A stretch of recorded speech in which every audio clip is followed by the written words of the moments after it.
Hello. So I'd like to have a little chat about the new program I'm offering for 2020 from my website, from gourmetquilter.com. Some of you may know I've been running a block of the day for a few years now. We've done the town and country quilt, we've done dappling, we've done sketching, we've done the daily dot. Next year we're going to be doing the bento block of the day.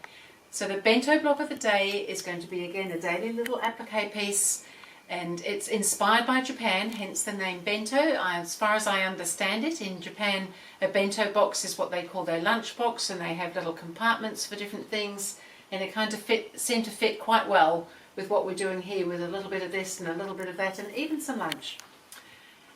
So I just thought I'd talk to you a little bit about what we're doing in case you're interested in joining us. It's all on my website. You can there's just a one-off price point for the pattern, so you can sign up and register on the website and pay for it there. You only pay me once for the whole year of patterns. So when we do a block of the day, we send out the patterns. They're all downloadable patterns and they come out every week.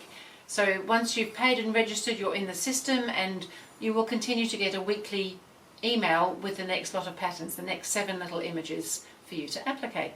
There will also be information about the fabrics I've used. I've used batik fabrics because for this type of fused raw edge applique, they work really well, they don't fray too much, and I just think that the colours are just stunning the way it's come up. So I've used about 8 or 9 different fabrics for the background, and I've got some of those just sitting here. And they're all kind of soft grey tones. There's a little bit of greeny tone, a little bit of bluey tone, but basically greys. Just nice and soft, that help set off the colours, as you can see. And for the applique, I've used a couple of the Hoffman barley pops. So these are all Hoffman fabrics. All that information will be in the notes that you get when you register. So I've used a couple of the barley pops in sort of earth tones and one in brighter colours mixed up for all the applique. A couple of the things we do maybe a touch bigger than the 2.5 inches allows, in which case we can just overlap and it works just fine. I have had no trouble whatsoever doing that. So really it just comes down to deciding that you absolutely can't live without making a block a day for a whole year, and joining us to do it. We do a Facebook group if that interests you to be part of. It's purely voluntary. It's just for this particular quilt, for the bento block of the day, so that you can meet and chat with other people making the quilt, share ideas, thoughts, all sorts of things from people all around the world. So that's kind of exciting. I'd suggest that you have a folder ready for when you start receiving the pattern. I have no patterns in my folder yet because guess what? We haven't started yet. I also suggest some sort of a project type container. Now this particular one is a pattern that I do for my, it's called that project bag. It has pockets, it has more pockets, it has all sorts of spaces and things. I think that's a very good idea. I designed it with this sort of project in mind. It also has a lift out board so that you can have it as a workboard to keep things on and keep everything pretty much in one place. But again, that is voluntary, but the pattern is on my website, that project bag, just in case. So we've got background fabrics, we've got applique fabrics. You'll need some fusible web. I suggest the paper backed fusible web. This particular one is a steamer seam. It's got the paper to both sides, and it's a little bit sticky, so you can position and reposition until you're happy, and then once you iron it, it's there to stay. I suggest the use of a Teflon applique mat. Again, not essential, but quite handy. It stops you getting glue in the wrong places on your ironing board or on your best shirt, because you've got it on the ironing board and then you've gone to iron your best shirt. All those sorts of things. They've got little eyes and mouths, the little people. So these are inspired by the Kokeshi dolls, these little characters here. I love the Kokeshi dolls. Some of you will be aware I've done a quilt called that Japanese doll quilt, which is also Kokeshi dolls. So we've just got a whole lot more. I went to Japan. That's the trouble. When you go to Japan, you just can't help it. You just have to share it around.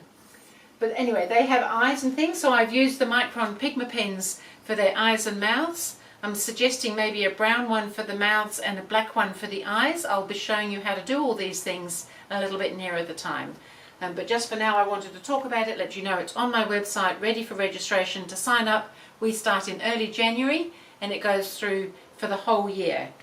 So I think that's pretty much it. I'll be showing you how I put it together. I've cut up, there'll be different sizes of the little background pieces, and I'm suggesting that we put it together into a long row. This is a row I haven't completed yet, obviously.